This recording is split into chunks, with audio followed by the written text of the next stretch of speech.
ओम शांति।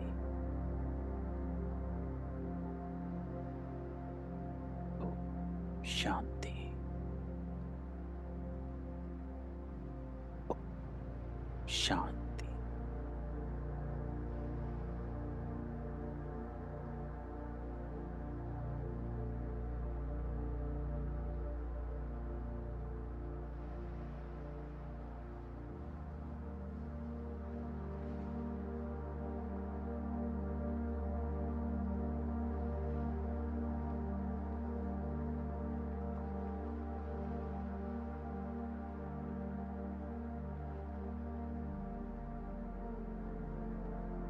बाबा कहता है,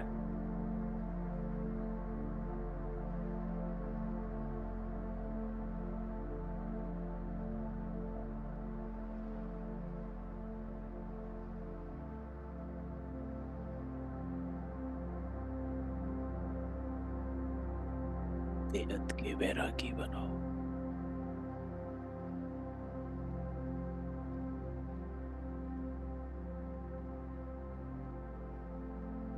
अर्थात लगाव मुक्त।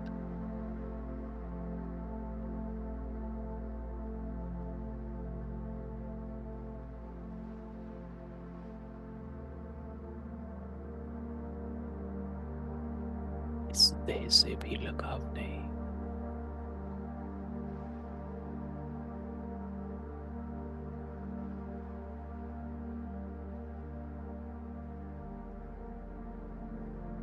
एक लक्ष्य है,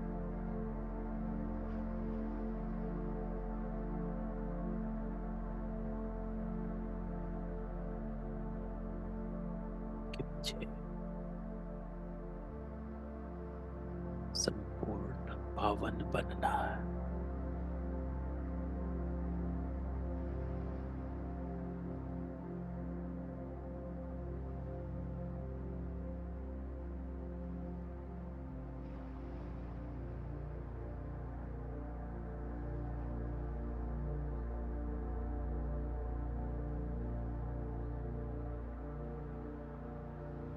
संकल्पों से पावन।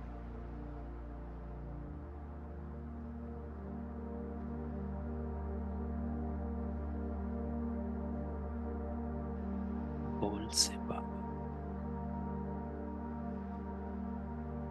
कर्म से पावन।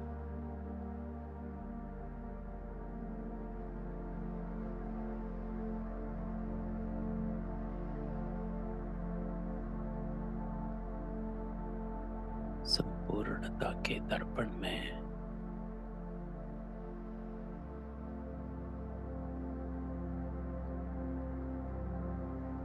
पापा कहता है,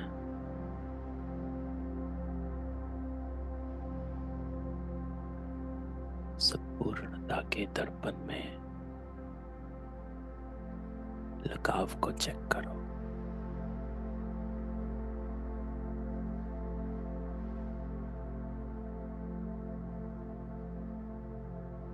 लगाव मुक्त तो बंधन मुक्त। बंधन मुक्त तो योग युक्त।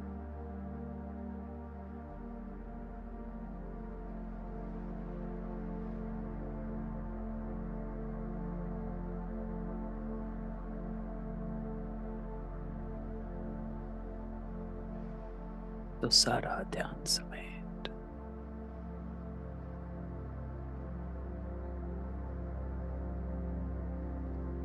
बेहद के वैरागी बन।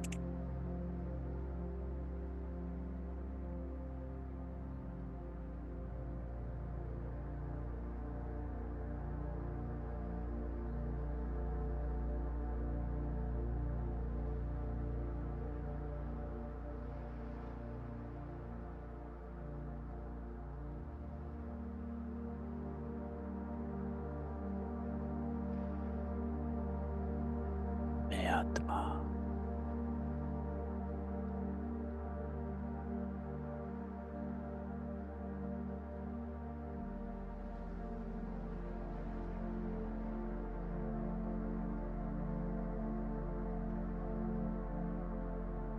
अपने आप को संपूर्णता की ओर ले जा रहे हैं।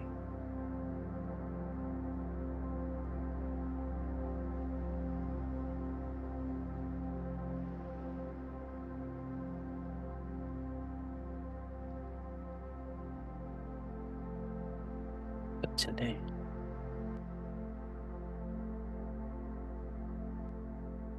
आज हमारा बाबा हमको क्या कहता है।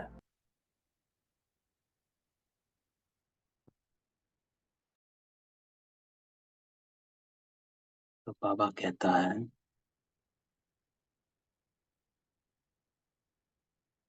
कि मीठे बच्चे, तुम्हें संपूर्ण पावन बनना है, ये लक्ष्य है।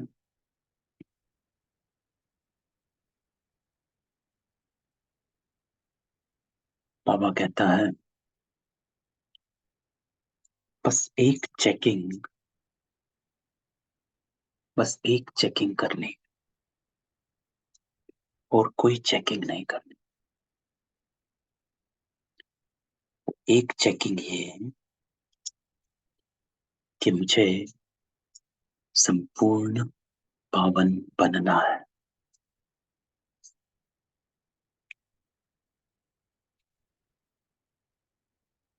तो बाबा कहता है जब ये चेकिंग रहेगी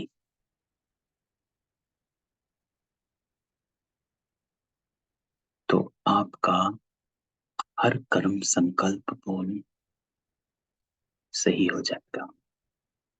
तो बाबा कहता है क्योंकि तुम्हें संपूर्ण पावन बनना है, इसलिए कभी किसको दुख नहीं दो।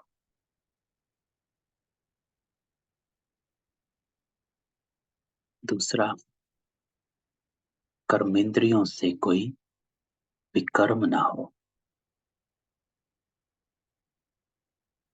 क्योंकि दुख देते हैं जब हम लगाव में होते हैं, अभिमान में होते हैं, देह में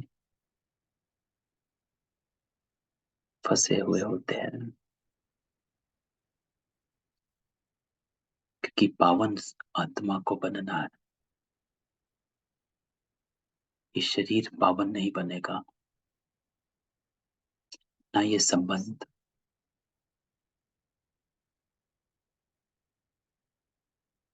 तो बाबा कहता है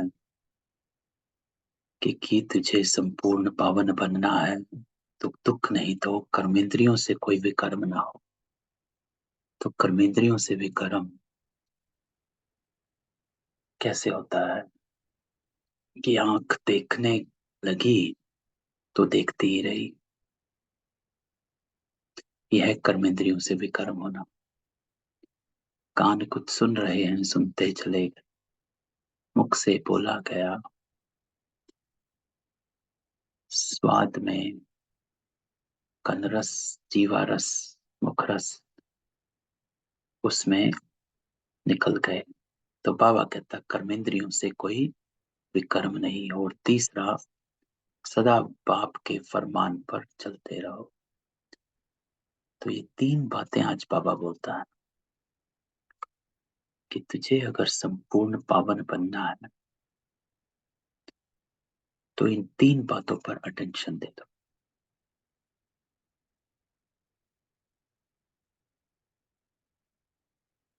प्रश्न बाबा कहता कि पत्थर से पारस बनने की युक्ति क्या, कौन सी बीमारी है जो इसमें विघ्न रूप बनती है, पत्थर से पारस बनाने में। बाबा कहता है इसके लिए पूरा नारायणी नशा चाहिए। नारायणी नशा किसे कहा जाता। बाबा तो कहता नारायणी नशा चाहिए, तो नारायणी नशा किसे कहेंगे। नारायणी नशा कहा जाता कि बस एक ही लगन कि मुझे संपूर्ण बन देवता बनना है। ये नारायणी नशा है कि ऐसी धुन है कि मेरा हर कदम जो है उसी ओर चलता है। बाबा कहता है कि पत्थर से पारस बनना है, क्योंकि पत्थर बुद्धि है, उससे पारस बुद्धि बनना है तो नारायणी नशा चाहिए। अर्थात लक्ष्य है कि मैं क्या बनना है। देह अभिमान टूटा हुआ हो, इम्पोर्टेंट है, उसके बिना तो होगा नहीं। बाबा कहते हैं यही कड़े ते कड़ी बीमारी है कि जब हम देह अभिमान में फंस जाते हैं, फीलिंग्स, अभिमान, अपमान, ईगो, मेरी बात मानना नहीं मानना, दूसरे के संस्कारों को देखते रहना, कंपेयर करना, ये देह अभिमान है। बाबा तो कहता है ये भी देह अभिमान है कि कहें मैं मीठा बोलती हूँ, वो कड़वा बोलते हैं। तो बाबा कहता है कि आप अपना गुण जो है उससे कंपेयर नहीं कर सकते हो, ये भी देह अभिमान है। तो देह अभिमान के सूक्ष्म, जिसको बाबा ने कल कहा था कि सूक्ष्म धागे, सूक्ष्म लगाव जो है उनको निकालो तो बेहद की वैराग्य वृत्ति लाओ। मोटे रूप से तो बाबा कहता है लगाव निकल गया, लेकिन सूक्ष्म लगाव फंसे हुए हैं। डिजायर्स, सूक्ष्म इच्छाएं कि मेरे साथ ऐसा ही हो, ये हमारे से सही ही बोलें, ये हमारे से विनम्र बोलें, आराम से बोलें, रिस्पेक्ट से बोलें। क्योंकि होता क्या है, बाबा कहता है लगाव जो होता है ना, वो हमेशा दुख का कारण बनता है। इस बात को नोट कर कि मुझे कैसे पता चले कि मेरा कहीं लगाव है या नहीं है। बाबा कहता है एक ही उत्तर है, एक ही चेकिंग, कि इस दुनिया में कोई भी लगाव होगा तो वो दुख का कारण बन जाएगा। तो अगर आप कहीं से थोड़े से भी असंतुष्ट हैं, दुखी हैं, मायूस हैं,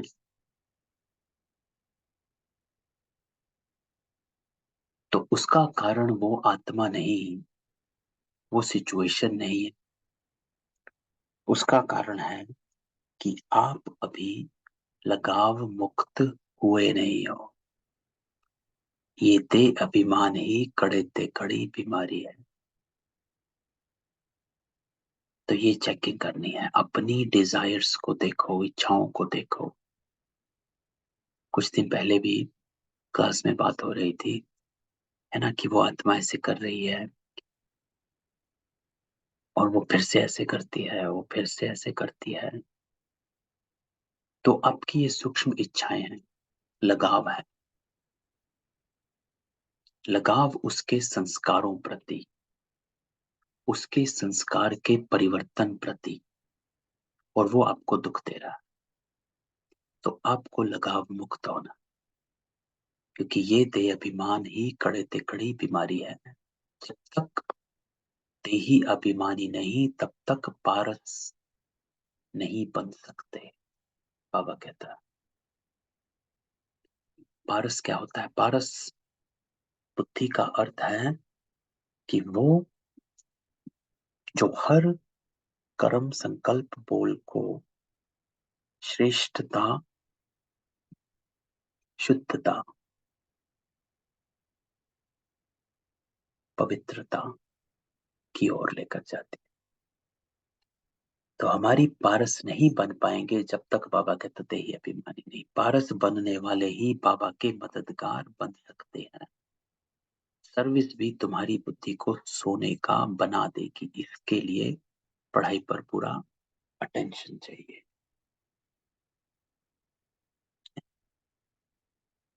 तो बाबा इस मुरली को कल की मुरली के साथ जोड़ो, तो अपने लगाव जो हैं, सूक्ष्म लगाव जो हैं, डिजायर्स जो हैं, उनसे मुक्त हो जाओ। तो आप खुश भी रहेंगे, संतुष्ट भी रहेंगे, और आपका पुरुषार्थ जो है वो तीव्र भी होगा, और आप पारस बुद्धि बनेंगे। पारस बुद्धि अर्थात आपके हर कर्म, संकल्प, बोल श्रेष्ठ होंगे। ओम शांति। तो रूहानी बच्चों प्रति रूहानी बाप सावधानी देते क्या, कि बच्चे अपने को संगम युगी समझो। ये लाइन इंपॉर्टेंट है कि बाबा कहता है सावधानी देते हैं, अटेंशन प्लीज।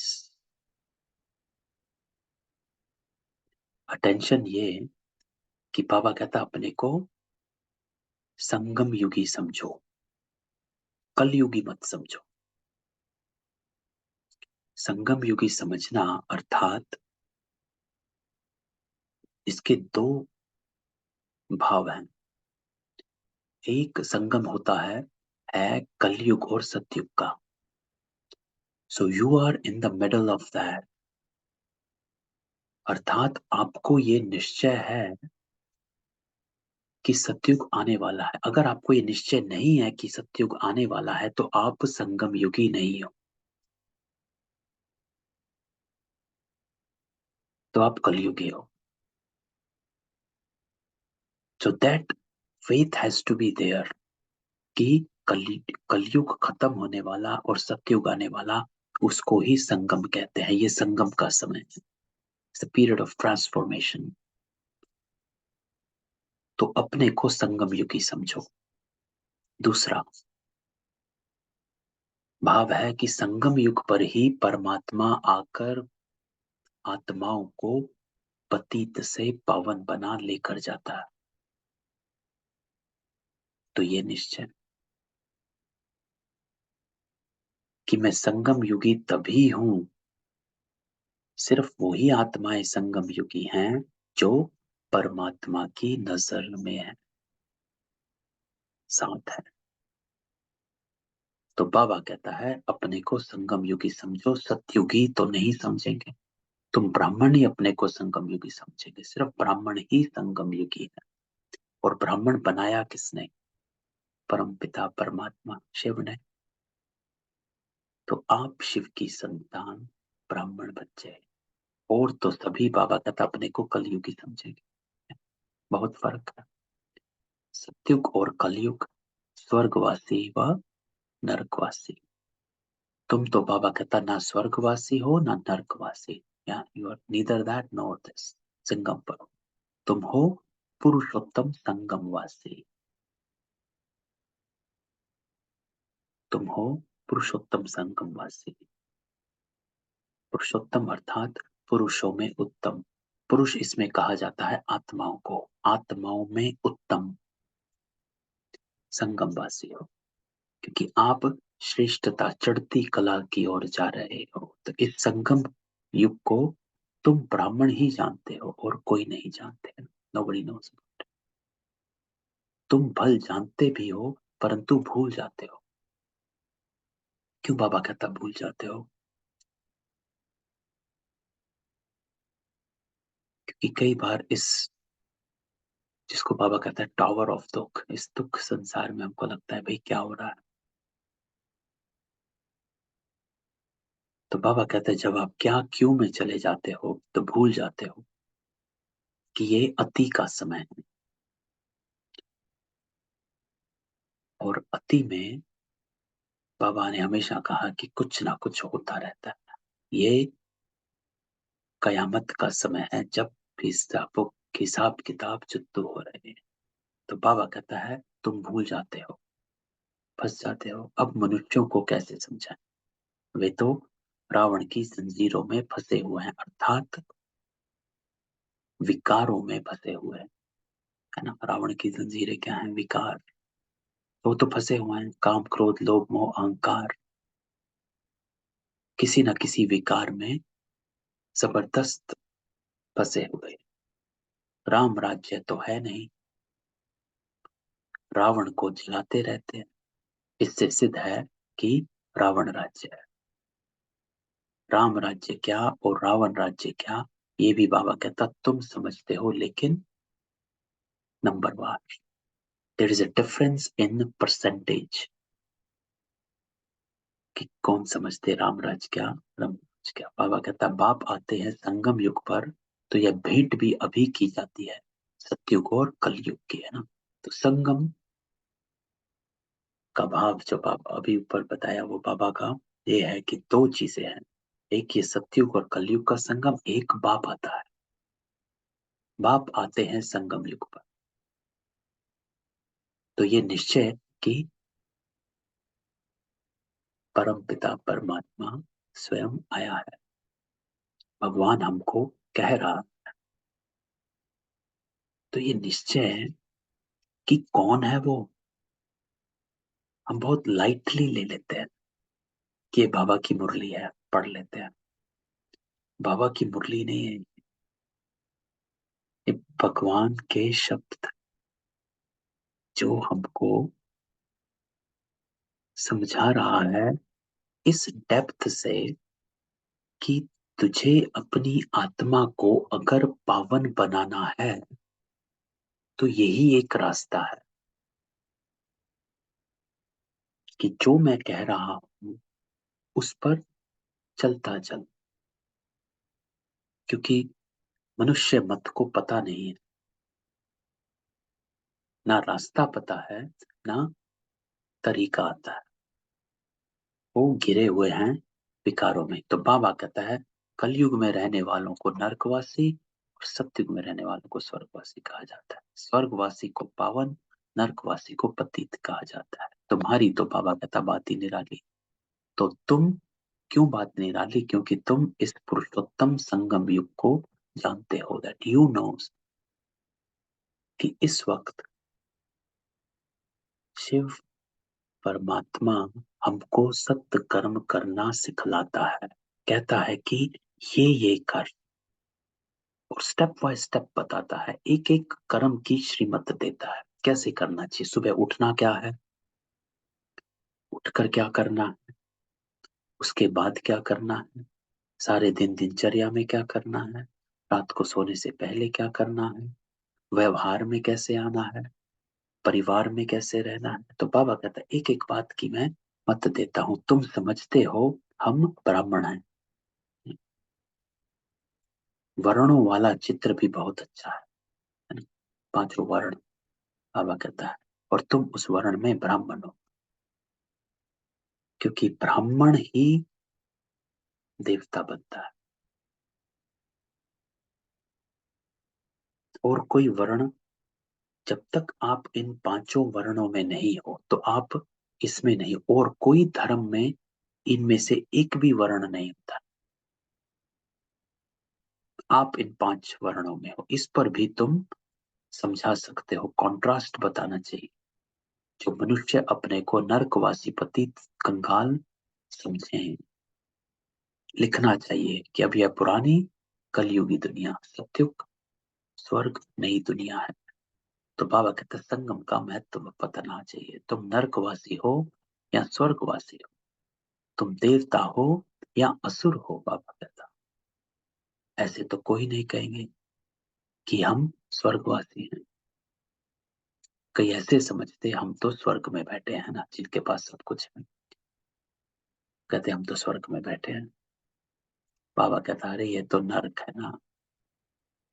स्वर्ग अर्थात चारों तरफ सुख शांति, पवित्रता का वातावरण। आप, बाबा कहते हैं, स्वर्ग में नहीं बैठ सकते, क्योंकि आपके घर के बाहर, अगर आपके घर में सब सही है तो कोई ना कोई व्याधि कहीं ना कहीं चल रही है, तो ये स्वर्ग नहीं। अरे ये तो नरक। सतयुग है कहाँ? है ना? कहाँ सतयुग है? कहाँ पवित्रता है? कहाँ सत्यता है? ये, बाबा कहता, रावण राज्य है। तब तो रावण को जलाते। उन्हों के पास भी कितने जवाब होते, सर्वव्यापी पर भी कितनी डिबेट करते। तुम बच्चे तो, बाबा कहता है, एकदम क्लियर पूछते, अब नई दुनिया है या पुरानी दुनिया? ऐसा क्लियर कॉन्ट्रास्ट बताना है, इसमें बाबा कहता है बहुत ब्रेन चाहिए, बुद्धि चाहिए। ऐसा युक्ति से, बाबा कहता, लिखना चाहिए कि मनुष्य अपने से पूछे कि मैं नर्कवासी हूं या स्वर्गवासी। क्योंकि बाबा कहता है कि साधारणता में यही नहीं पता है कि स्वर्ग किसको कहा जाता, नर्क किसको, स्वर्गवासी कौन, नर्कवासी कौन, ये संगम का समय क्या है। तो ये पुरानी दुनिया है या नई दुनिया है ना, यही नहीं पता। ये राम राज्य है या रावण राज्य? आज भी कहते हैं राम राज्य आने वाला है ना, इसको तो भारत में चल रहा है, राम राज्य शुरू होने वाला है। तो बाबा कहता है भाई पता ही नहीं है राम राज्य होता क्या है। आज की मुरली में बाबा की उसी पे कि राम राज कर रहे, भाई राम राज होता क्या है? हम पुरानी कलयुगी दुनिया के रहवासी हैं या नई दुनिया के वासी? बाबा कहता है हिंदी में लिखकर फिर अंग्रेजी गुजराती में ट्रांसलेट करो, ताकि मनुष्य अपने से पूछे कि हम कहाँ के रहवासी हैं। कोई शरीर छोड़ते तो कहते स्वर्ग पधारा, लेकिन बाबा कहता स्वर्ग अभी है कहाँ? तो बाबा is trying to get the confusion away, कि ये समझो स्वर्ग क्या है और नर्क क्या है ना? यहाँ स्वर्ग हो नहीं सकता और वहां नर्क हो नहीं सकता, दोनों एक साथ नहीं होते। देवता और असुर एक साथ होता नहीं है ना? शास्त्रों में तो दोनों को एक साथ दिखाया गया कि देवताओं ने असुरों के साथ लड़ाई करी। बाबा कहता दोनों एक साथ हो नहीं सकते, क्योंकि देवताएं पावन दुनिया में आते हैं, असुर पावन दुनिया में नहीं आते हैं। So they both can not be together. अभी कलयुग है, जरूर पुनर्जन्म भी यहाँ ही लेंगे ना। स्वर्ग तो सत्युग को कहा जाता, वहां अभी कैसे जाएंगे? तो बाबा कहता ये सब विचार सागर मंथन करने की बातें, ऐसी क्लियर कॉन्ट्रास्ट हो उसमें लिख दो। भगवान वाच, हर एक अपने से पूछे मैं सत्युगी राम राज्य निवासी हूँ या कलयुगी रावण राज्य का निवासी, है ना? क्योंकि बाबा कहता है किसका हो? तुम ब्राह्मण हो संगमवासी, तुमको तो कोई जानता ही नहीं कि आप वो आत्माएं हो जो इस ट्रांसफॉर्मेशन में, इस प्रोसेस में हो, जो संगम युग को पहचानते हो, जो संगम युग के महत्व को पहचानते हो और अपने आप को पहचान रहे हो। तो तुम ब्राह्मण संगमवासी, तुम हो सबसे न्यारे, तुम हो सबसे न्यारे, डिफरेंट फ्रॉम एवरीबडी एल्स। तुम सत्युग कलयुग को यथार्थ जानते हो ना, तुम जानते हो ये कलयुग क्यों कलयुग है, क्यों अंत का है, क्यों सब तमो प्रधान है, जानते हो। तुम ये जानते हो कि सब मनुष्य आत्माएं इतने जन्म लेके अपने कर्मों का हिसाब किताब अभी जो तू कर रही है तो तमो प्रधानता पे है। तुम सत्य को भी जानते हो, तो तुम ही पूछ सकते हो कि तुम विकारी भ्रष्टाचारी हो या निर्विकारी श्रेष्ठाचारी हो। तो बाबा कहते ही पूछो कि दोनों एक साथ नहीं हो सकता। विकारी भ्रष्टाचारी हो या निर्विकारी श्रेष्ठाचारी। विकारी श्रेष्ठाचारी नहीं होगा और निर्विकारी भ्रष्टाचारी नहीं होगा, है ना? आप इस शब्दों को इधर उधर करें तो बनेगा नहीं। जो विकारी होगा वो श्रेष्ठाचारी नहीं हो सकता। तो यहाँ श्रेष्ठाचारी कोई नहीं, क्योंकि विकारी है। निर्विकारी है तो भ्रष्टाचारी नहीं हो सकता, कोई निर्विकारी तो भ्रष्टाचारी। तो यहाँ बाबा कहता विकारी है और वहां निर्विकारी। ये तुम्हारा किताब भी बाबा कहता बन सकता है, नई नई बातें निकालनी पड़ती, जिससे मनुष्य समझे कि ईश्वर सर्वव्यापी नहीं है। तुम्हारी यह लिखत बाबा कहता देख, आपे ही अंदर से पूछेंगे। इसको आयरन एज तो सब कहेंगे, सतयुगी डेटी राज्य तो इनको कोई कह ना सके। ये हेल है या हेवन है, बाबा कॉन्ट्रास्ट बताता। तो ऐसी फर्स्ट क्लास लिखत लिखो कि मनुष्य अपने को समझ जाए कि हम बरोबर नरकवासी पतित हैं, हमारे में दैवी गुण है ही नहीं। कलयुग में सतयुगी कोई भी हो ना सके। तो ऐसे ऐसे विचार सागर मंथन कर लिखना चाहिए। जो ओटे सो अर्जुन, गीता में अर्जुन का नाम दिया। तो बाबा कहता जो करेगा वो अर्जुन। तो इस पूरे पैरा में बाबा स्टार्ट कैसे किया, संगम युग से, और फिर बाबा ने पूरे पैरा में संगम युग और कलयुग, इसके कॉन्ट्रास्ट में सारा पैरा निकाला कि सिर्फ आप संगम युगी ब्राह्मण आप ही समझते हो, बाकी मनुष्य आत्माएं नहीं समझती हैं। वो कलयुग को ये समझती हैं। आपको पता है कलयुग क्या और सतयुग क्या। तो बाबा कहता है इस बात को मंथन करना चाहिए, समझ में आ जाए कि हाँ ये अभी अति का समय है। तो बाबा कहता ये जो गीता है उसमें आटे में लून है ना। आटे में लून अर्थात, क्योंकि बाबा हमेशा कहता है कि आटे में अगर 1 किलो भी आटा होगा उसमें आधा चम्मच नमक डलेगा और सारा नमकीन हो जाता है ना। तो ऐसे ही बाबा कहता है कि गीता में जो सच है वो सिर्फ आधे चम्मच मात्रा है, आटे में लून की मात्रा है। तो लून और चीनी में कितना फर्क है, वो मीठा वो खारा। श्री कृष्ण भगवान उवाच लिखकर बाबा कहता गीता ही खारी कर दी।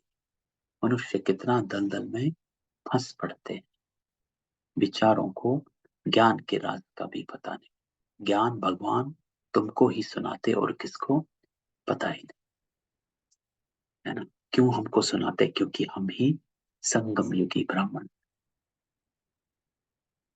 इसीलिए हम बाबा की मुरली पढ़ते। अब देखो मुरली तो सबके पास है, पूरे इंटरनेट पे मुरली है, कहीं पे भी कोई ढूंढ ले, लेकिन सिर्फ आप ही सुनते हो। किसी के सामने भी रखोगे वो सुनेगा ना पड़ेगा, समझ नहीं आएगी। तो ये भी खेल है। नॉलेज तो बाबा कहता बहुत सहज है, परंतु भगवान पढ़ाते ये भूल जाते, टीचर को ही भूल जाते। नहीं तो स्टूडेंट कभी टीचर को पूछते नहीं। बाबा कहता घड़ी घड़ी कहते बाबा हम आपको भूल जाते हैं। बाबा कहते माया कम नहीं है, तुम भूल इसलिए जाते हो क्योंकि तुम देह अभिमानी बन पड़ते हो। तो यहाँ अटेंशन कि बाबा को भूलना का अर्थ है कि हमारा कोई ना कोई कर्म में ऊंच नीच हो गई, और कोई कर्म में ऊंच नीच हुई क्योंकि दे अभिमानी बन पड़े। तो ये कनेक्शन है। जैसे बाबा कहता मुझे भूल जाते हो, ये नहीं कहता क्या बाबा बाबा कर रहे हो। बाबा को भूल जाना अर्थात हमने कोई ना कोई कदम ऊपर नीचे कर दिया, और उसका कारण क्या, क्योंकि माया आ गई। ऐसे माया कोई आ नहीं गई, हमारा अपना ही देह अभिमान माया है कि दैट किक्ड इन, इमर्ज हो जाता, और उससे बाबा कहता बहुत विकर्म बन जाते हैं। बस ऐसा हुआ, बाबा को भूला अर्थात कोई ना कोई कर्म श्रीमत से किया कि बेकार किया। और वो तभी होता है जब हम अपनी कॉन्शियसनेस को उससे बाहर निकल शरीर में अटक जाते। तो बाबा कहता ऐसा कोई खाली दिन नहीं जो विकर्म ना होते हो। आज बाबा पूरा सबको देख कह रहा है कि बाबा कहता है ऐसा कोई भी दिन नहीं है जिसमें विकर्म ना होते हो। हर दिन कोई ना कोई विकर्म होता। एक मुख्य विकर्म बाबा कहते ये करते हो जो बाप के फरमान को ही भूल जाते। और क्या फरमान बाबा कहता है, कौन सा फरमान? मन मना भव, अपने को आत्मा समझो। अगर ये फरमान नहीं मानते तो विकर्म ही होगा, बहुत पाप हो जाते हैं। तो एक बात आज बाबा कहता है कि मन मना भव, अर्थात अपने मन को बाबा के मन से जोड़ना। उसका अर्थ क्या है? उसका अर्थ मन क्या करता है? संकल्प करता है।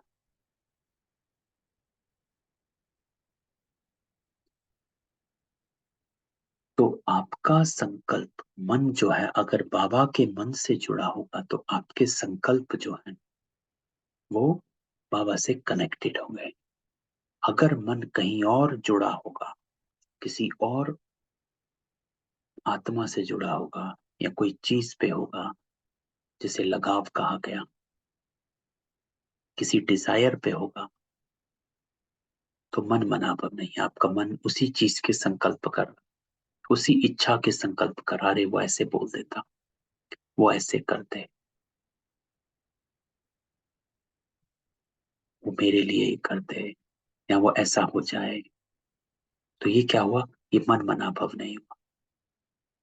ये मन हमारा दूसरी आत्मा के साथ मन मनाभव हो गया, उसके मन से जुड़ गया। बाबा कहता है अपने मन को मेरे मन से जोड़।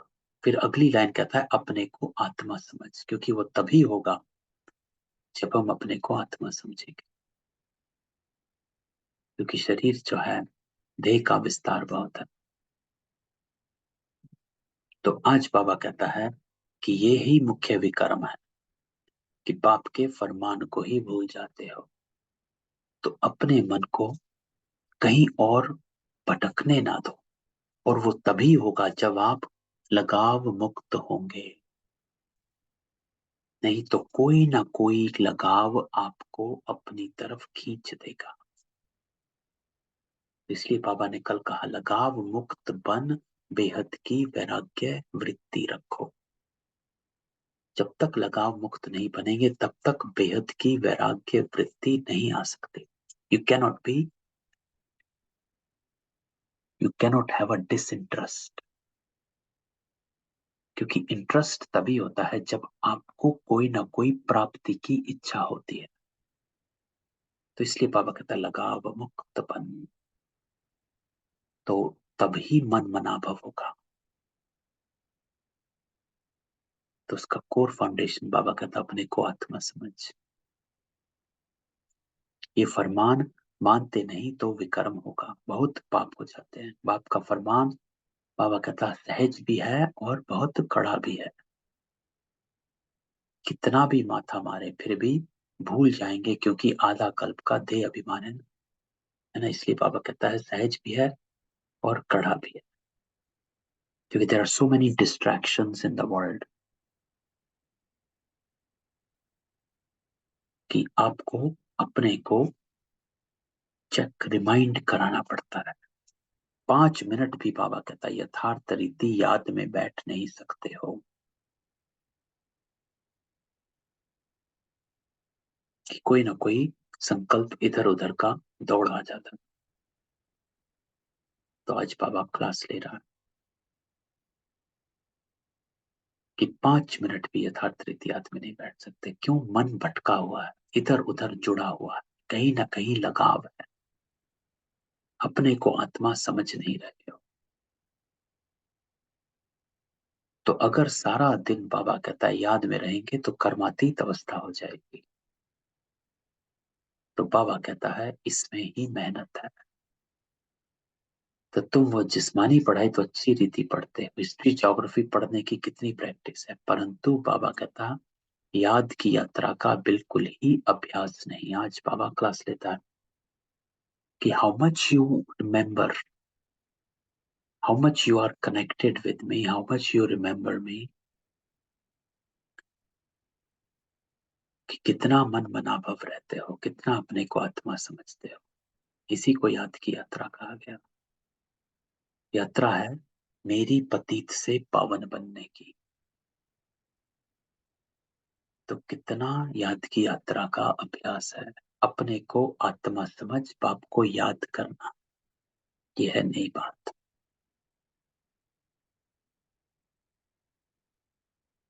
कि अपने को, आज बाबा कहता अपने को आत्मा समझ बाबा को याद करना।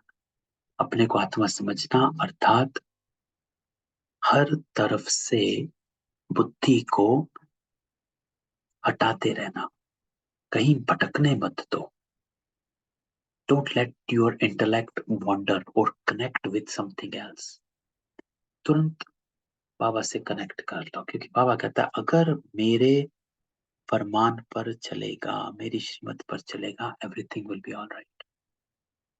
विवेक कहता है ऐसे बाप को तो अच्छी रीति याद करना चाहिए। थोड़ा टाइम निकाल, रोटी टुक्कड़ खाते हैं, वो भी बाबा की याद।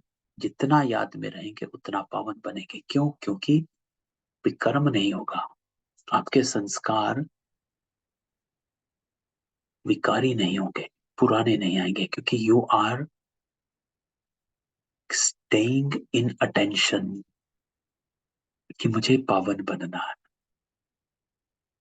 है ना। तो उस याद में हो, जितना याद में रहेंगे उतना पावन बनेंगे। क्या आपको रहेगा कि नहीं मेरा बाबा के साथ कनेक्शन, तो मुझे कुछ भी गलत नहीं करना है। जैसे ब्रह्मा बाबा कि how much he was connected with Shiv Baba, ऐसा कनेक्शन ब्रह्मा बाबा ने शिव बाबा के साथ रखा हुआ था कि वो हर संकल्प को शिव बाबा के साथ ही सोचते थे। जैसे कल की मुरली में भी हमने पढ़ा था कि ये शरीर भी मेरा नहीं, मैं इसको नहलाता हूं, ये रथ है शिव बाबा का, मैं शिव बाबा के रथ को नहलाता हूं। जैसे बाबा ने कहा तन मन और धन, तन भी मेरा नहीं, मन तो मन मनाभव है ही, धन भी सारा लगाया है ना। तीनों बातों को बाबा ने बताया कि कैसे बेहद की वैराग्य वृत्ति थी। सो बाबा, ब्रह्मा बाबा के पास कोई भी सिचुएशन आती थी या कोई कुछ लेकर आता था, तो first thought goes to Shiv Baba कि हाँ क्या श्रीमत क्या है, करना क्या है, कैसे करना।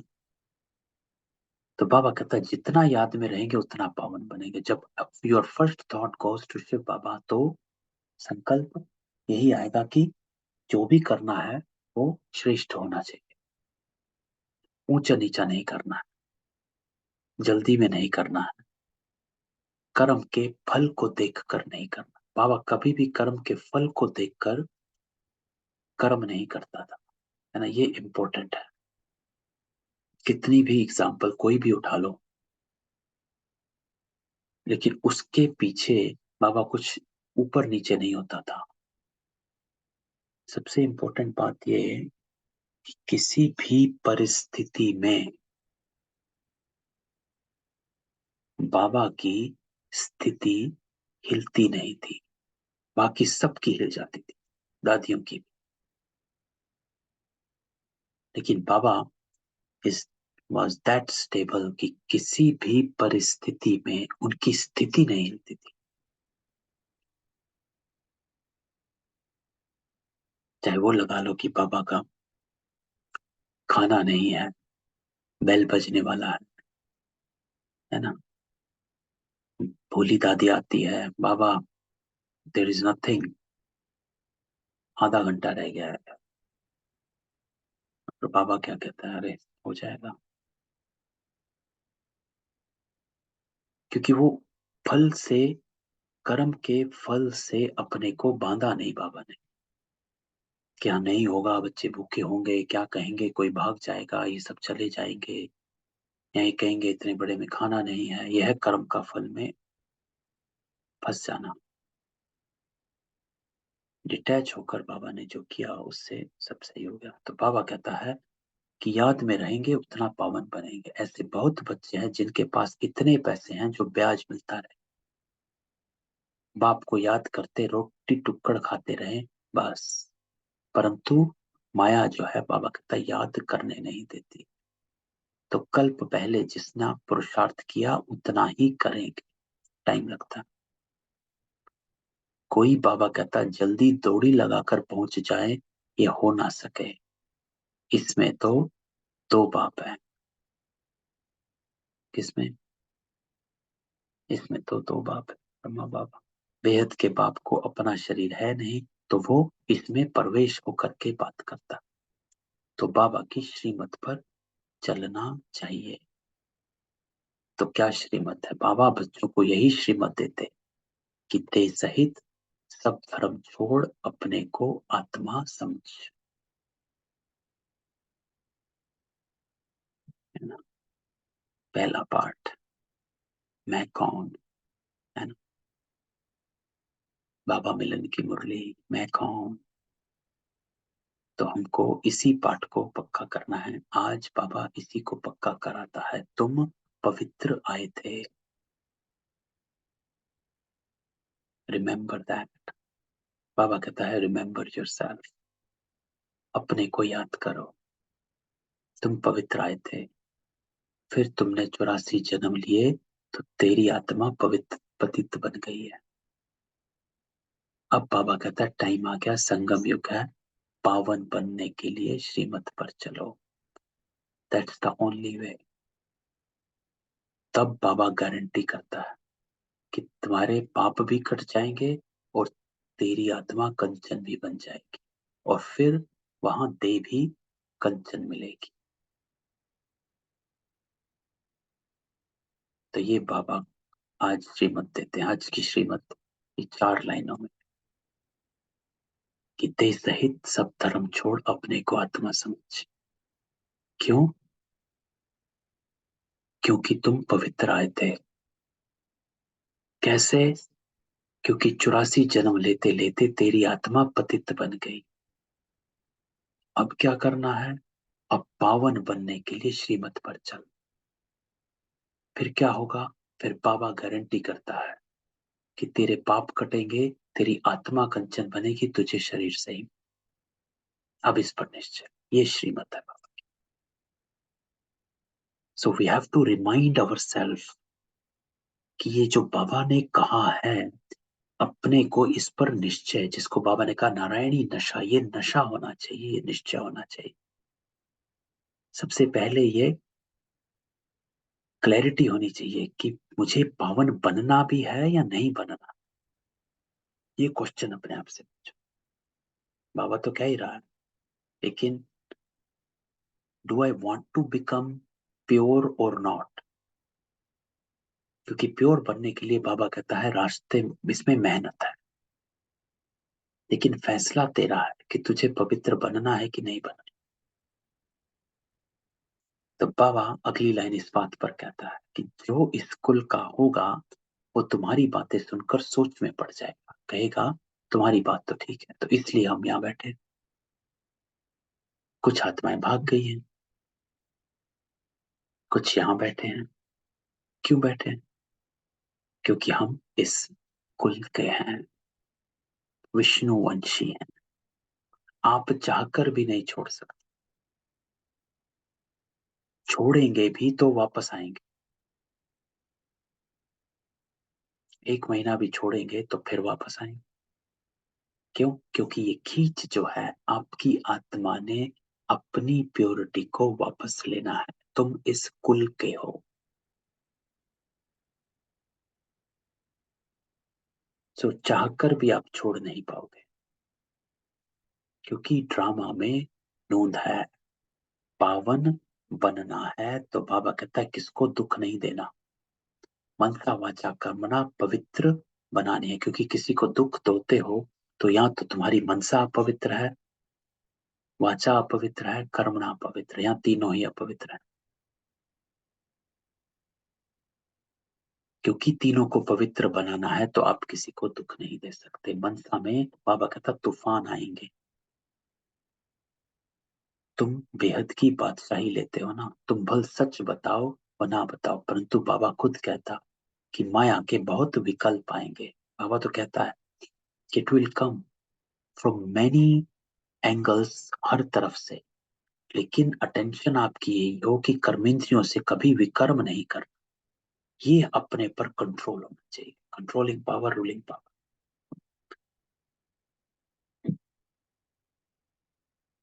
जिसको बाबा ने कल, हमने मुरली जो पढ़ी उसमें क्या कहा था बाबा ने, कि चाहे कुछ हो, चाहे कुछ हो जाए, लेकिन कर्मेंद्रियों को अपने करावनहार बनकर कर्म कराना, कर्मेंद्रियों से कभी विकर्म नहीं करना, कर्मेंद्रियों से कोई पाप नहीं करना, है ना। ना कान से, ना मुख से, ना कुछ बोलो गलत, ना सुनो, ना देखो, ना हाथ से कुछ गलत करो। तो कर्मेंद्रियों से कुछ गलत नहीं करना। और सूक्ष्म कर्मेंद्रियां मन, बुद्धि, संस्कार, पवित्र बनना है, पावन बनना है, सतो प्रधान बनना। तो अब बाबा फिर से फर्स्ट पैरा को कंटिन्यू करता है। क्या कहता है, तो यह कंट्रास्ट की बातें अच्छी रीति लिखनी चाहिए। कौन सी कंट्रास्ट? सत्युग कलयुग। श्री कृष्ण पूरे 84 जन्म लेता और शिव पुनर्जन्म नहीं लेते। ये सर्वगुण संपन्न देवता है, ये तो है ही बाप। अब श्री कृष्ण और शिव की कंट्रास्ट। तुमने देखा है पांडवों के चित्र कितने बड़े बड़े बने। इसका मतलब है कि वह इतनी विशाल बुद्धि वाले थे।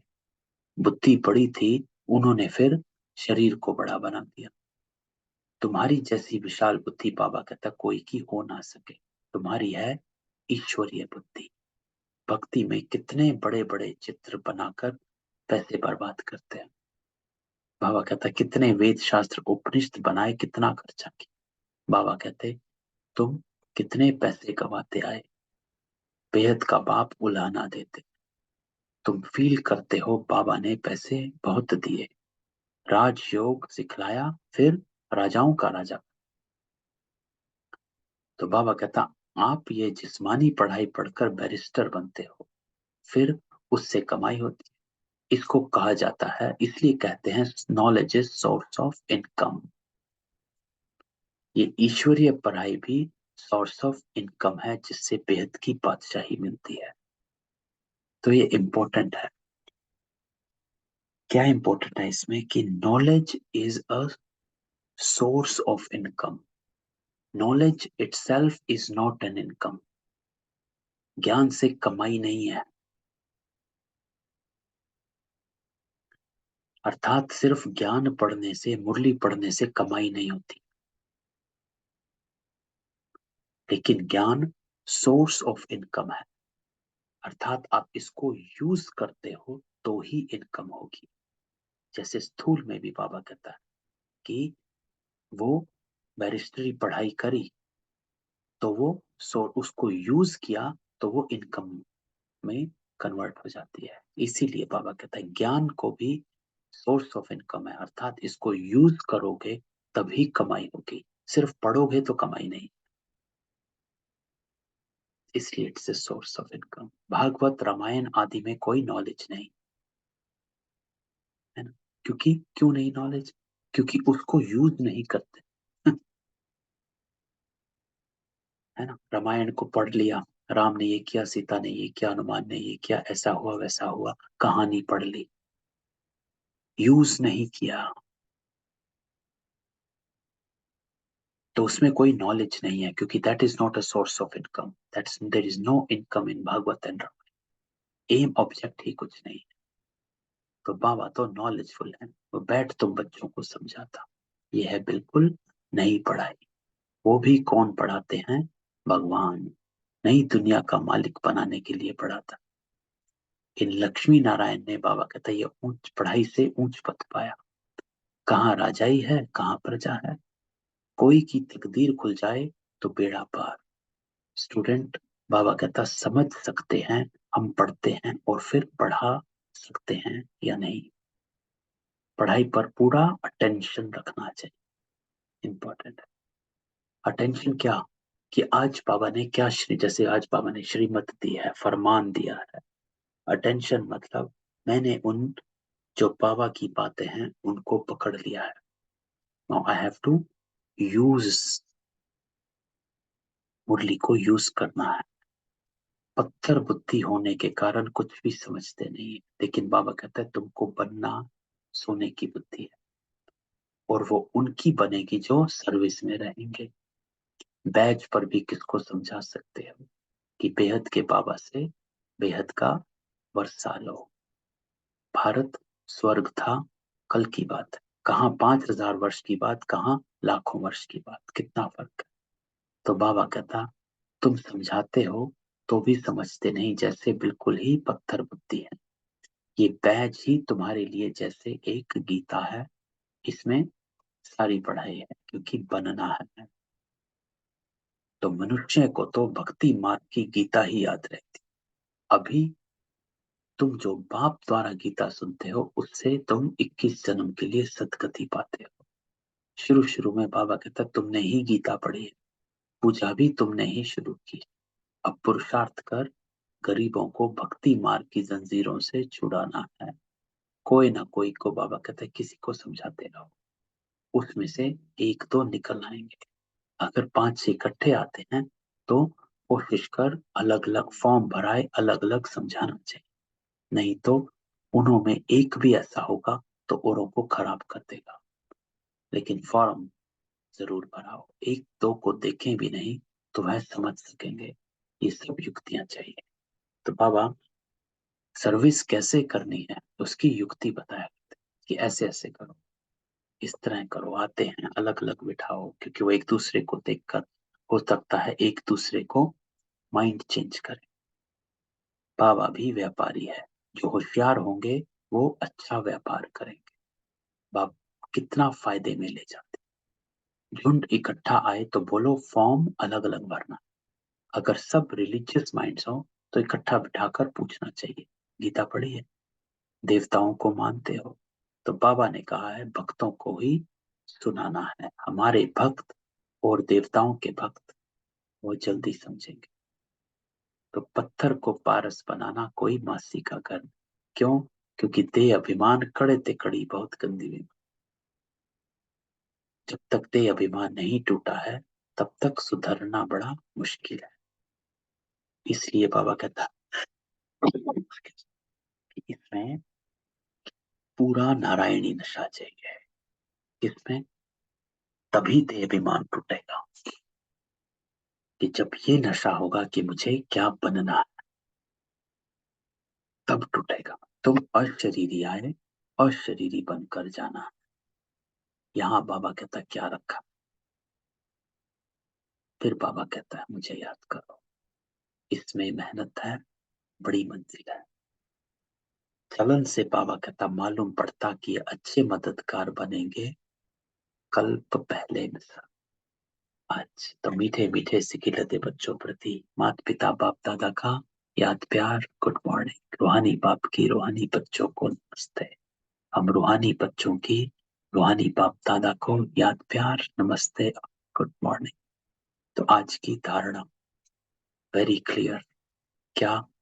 मनसा वाचा कर्मणा पवित्र रहना है आज का homework. Pay attention to your thoughts, words and action, कि हम क्या सोच रहे हैं। तुरंत गलत भी है तो तुरंत चेक और चेंज करो।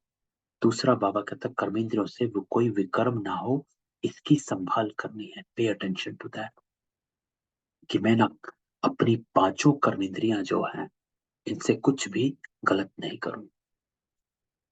आत्मा को कंचन बनाने के लिए याद में जरूर रहना है, क्योंकि जितना हम बाबा से कनेक्टेड रहेंगे उतनी हमें पावर मिलती है कि ना विकर्म हो, ना कर्मेंद्रियां चंचल हो, ना मनसा वाचा कर्मणा अपवित्र हो। क्योंकि इन सब का निचोड़ यही है, कैसे हम अपनी थॉट्स को चेंज कर सकते हैं, वर्ड्स को चेंज कर सकते हैं, एक्शन को चेंज कर सकते हैं, कर्मेंद्रियों को कंट्रोल में रख सकते हैं, जब हम याद में रहेंगे। जितना हम बाबा के साथ कनेक्टेड रहेंगे ये सब कंट्रोल में रहेगा। फिर बाबा कहता, देह अभिमान की कड़ी बीमारी से छूटने के लिए नारायणी नशे में रहना है, कि जितना हम अपने को सत्युगी देवता, इस विचार जिसको बाबा ने कहा था स्मृतियों में रहो, कि जितना हम स्मृति में रहेंगे उतना समर्थ रहेंगे। तो इसी स्मृति में रहो कि मुझे नारायणी बनना है। तो ये स्मृति रहेगी तो समर्थी आएगी, तो तब देह अभिमान छूटेगा। अभ्यास करो, हम अशरीरी आए, अब अशरीरी बन वापस जाना। That's all. तो ये थी बाबा की मुरली। मैं सबको अनम्यूट करते हैं, किसी का कोई क्वेश्चन हो तो। आज की श्रीमद् बाबा बहुत सरल है और स्ट्रेट फॉरवर्ड है। तो आज सारा दिन ये होमवर्क है हमारा। तो कल रात को ये जरूर लिखना कि मैंने आज श्रीमद् को, बाबा की मुरली को यूज कितना किया। Make it a point in the chart कि हम ये लिखें कि आज मैंने मुरली को यूज किया कि नहीं किया, कब किया, कितना किया। अच्छा, कल मिलते हैं। ओम शांति। ओम शांति भाई जी, गुड मॉर्निंग। Good morning. ओम